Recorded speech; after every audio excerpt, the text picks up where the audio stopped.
Hello everyone! Another day, another mini vlog. Tara, samahan niyo ako sa kaganapan namin ngayong Teacher's Day dito sa aming school. Let's go!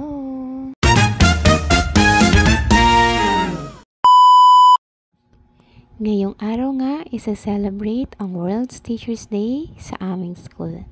Since wala tayong pedicure at pangit na ang kuko natin sa paa, naisipan ko habang break time at nag-aantay ng oras, lumabas muna ako at nagpalinis ng kuko. Nakadress kasi tayo for today's event and syempre naka-sandals. Kaya nagpa-pedicure muna ako dito malapit sa labas ng school. Ayan nga guys, natapos na at sabi ko kay ate, patayo ko muna since nakakross pa ako dyan. So ayan nga ang nag-aayos na yung mga kasama nating magagandang guro dyan. Hindi tayo makapag-aura for today's video kasi guys, as you can see dito sa susunod na video, maga kasi yung bibig natin, lumaga yung gilagid, kaya naka-face mask tayo for today's video. Kaya hindi na tayo masyadong nakapag-aura-aura dyan, cherries.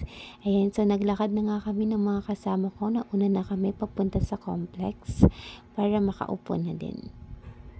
So, nung dumating kami kanina dyan, wala pang masyadong teachers, kaya nakapagpa-picture pa kami din sa harapan. O, diba? Ganyan kapag nauuna talaga. Cherry!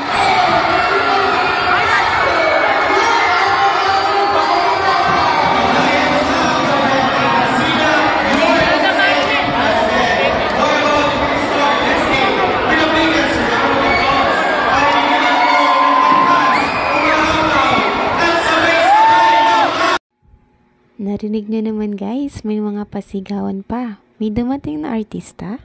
Sino-sino kaya sila? Mas gwapo at magaganda pa sila sa mga nakikita nyo. Binanggit na kasi at nasilayan na ang mga pambato ng bawat departamento. Kaya todo sigaw at hiyawan na ang lahat. Nag-transform ang mga guro.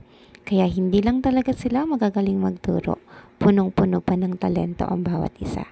Nagkaroon kasi ng kompetisyon ang bawat pambato ng departamento for the title of Mr. and Miss Fashionista Teacher.